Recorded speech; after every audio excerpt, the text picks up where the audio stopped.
Live from Gahanna, WGLH-TV presents Lincoln Live with Allison Shepard and Jackie Graham. Lincoln Live starts now. Good morning, Lincoln. I'm Allison Shepard. And I'm Jackie Graham. Hey, Jackie, I see that you're wearing purple in support of this week's Spirit Week. Yes, of course. Today starts National Kindness Week. Yes, and Student Council is hosting a Spirit Week to help bring awareness to the importance of being kind. That's great. Let's get into some other news. Starting with sports this morning, Friday night after school was the boys and girls senior night for bowling. Both teams won the conference championship, with the leading scorers for the boys being Will Gray with 542 and Max Stipe with 457. The lead scorers for the girls was Jordan Corinthers with 381 and Corinne Montgomery with 364. We spoke with senior varsity bowler Caden Urban for his son's senior night. Here he is. We've spent last 4 years just getting through high school, enjoying what I can of it. It's been very fun to enjoy these 4 years with this team. The friendships we've made, all the time we got to spend together at the tournaments. It's spent a long time at those tournaments. Just got to really enjoy each other's companies and learn about each other. Build the connections with your teammates. If you just go through your sport without having any fun with your team, you're just not going to enjoy what you're doing.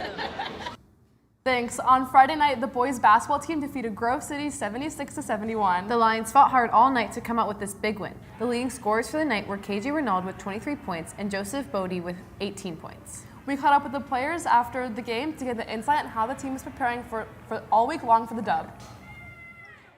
The mindset for this week was just to get this game because it means a lot to us for placement for a tournament. And we would have lost this game, it would have been harder for an attorney. And we won though, so it's easier. We're gonna play easier opponents, people we want to play. And I just feel like it was off the tip. We had a mindset just coming out here and doing our thing. Whole week, how we executed practice. For instance, we just watched film, did all the sets, and we just prepared. I feel like, and everyone, this was a must win for us. Thanks, guys. Our hockey team is coming off a very long weekend. They placed second in the CBJ Cup and had a long fight to get to this place. They started off the weekend winning 5-0 against Worthington Kilbourne and then winning 5-0 against Olentangy Orange on Saturday after the game went into 5 periods of overtime, followed by a shutout. Then on Sunday, the team fell short to St. X 4-1, and top scorers for the weekend were Sam Pegathorne with 4, Trey Martin, and Nate Highland, and Tony Dejanov all had 1. Good luck to the Lions as they prepare for the state cup. This weekend, our swim team dominated the pool at sectionals. For some, it was their last meet, and they ended with a bang, making great improvement. The girls placed second overall, and the top scorers for the team were Aubrey Baceno and Campbell Payton. The boys placed fourth with top scorer Josh Rigler. Congrats to the 13 girls and 9 boys who qualified to continue at districts next weekend. As we said before, we have another Spirit Week this week. Student Council is hosting a Random Act of Kindness Spirit Week. Today we are wearing purple for eating disorder awareness. Tomorrow, wear red for self-confidence, and Wednesday, wear pink for self-love. And on Thursday, Student Council will be hosting a Random Act of Kindness event. Make sure you check it out. On Friday, Y-Lead hosted their second annual Black History Month festival in the gym. There are many different vendors and Black-owned businesses, and even Divine Nine came out to show their support for the Gahanna community. Many students performed as well. The Lionettes, cheerleaders, and David Asmal recited his poem. We talked to a few students after the festival to get the understanding and importance of this event. Here they are. It's just history, it's culture, really, for us. It's a peak of, it's just the beginning of Black history and culture that we have at HBCUs. I can say it, but it's nothing like seeing it in person. It's really a different feeling, a different type of vibe that you get. You get free candy, free food, but it's really awesome to be there and to experience that type of culture. It's one of a kind. So this event is just really fun to display Black culture and to have everyone involved at the school too, with the Lionettes, David, and the cheerleaders, and to see the Black businesses. We even have our cheer coach here displaying her business, so this is really fun, and getting to meet different people. Thanks. Hey Shep, we have another Lincoln Live member here wearing purple. Oh, what up, KB? Hey girls. I'm doing amazing after the Chiefs won the Super Bowl last night. Oh, we know. How about you take it away? Of course. Well, the Chiefs are celebrating like our Gahanna bands are celebrating their accomplishments over the weekend. The Oma Solo Ensemble took place at Pickerington North High School, and Gahanna had over 100 students perform in the solo and/or ensemble. As a school, Gahanna earned a total of 77 superior ratings across all performances and 18 excellent ratings. 81% of the performances were the highest rating possible. Here's Joey Frable to talk about the importance of the day for both him and the band. I was practicing with my lesson teacher 1 hour a week, plus usually about like 20 to 30 minutes at home every day. I played Mozart's Third Horn Concerto, the second and third movements, and I think it went pretty well. I got a good rating, so yay for that. I like hearing everyone play and seeing them showcase their talents, mostly in the full band. You don't get to really see everyone's unique individual strengths.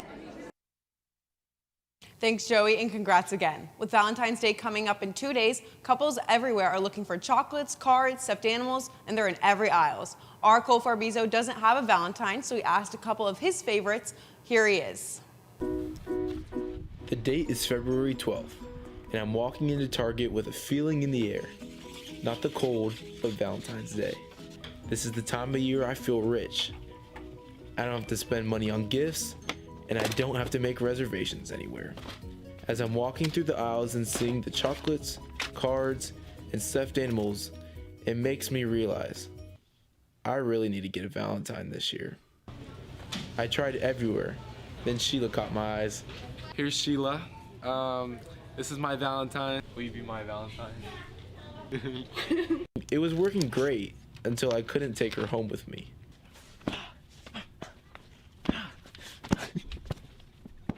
So I bought some chocolates and sat in my car with shame. I was thinking about I'm the only one without a Valentine. Even my boy TJ Sweeney got a girl. Anyways, I got to thinking, why don't I ask my cuffed friends for advice? Be very funny. That's first way to make a girl start liking you is to make them laugh. If I were to give a girl a present for Valentine's Day, what should I get them? Flowers.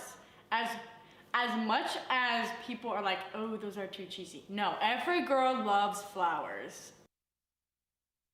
But it's not just the flowers that matter. It's gotta be built on something, in my opinion. So just make it known that you're willing to try. Or for Valentine's Day, where's some of this? Your wallet.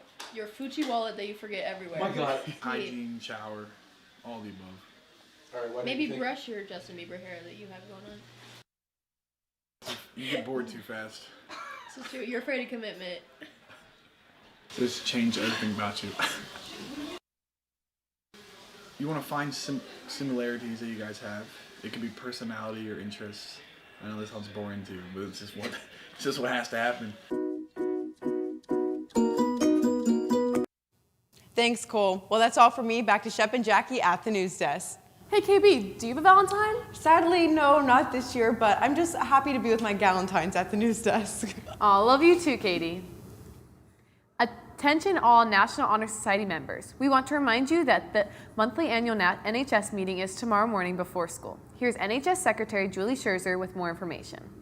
NHS members, we have another morning meeting tomorrow morning at 7 a.m. inside the library. Remember, these are mandatory, so if you don't go to these, you'll lose a service hour.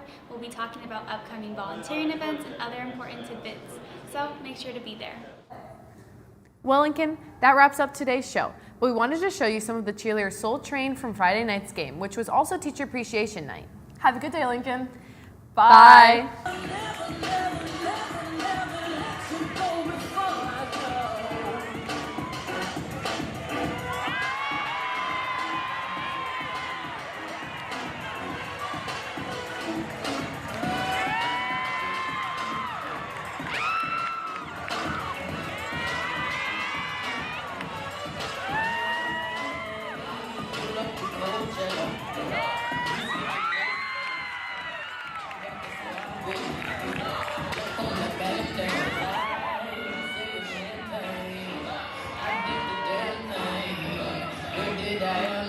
I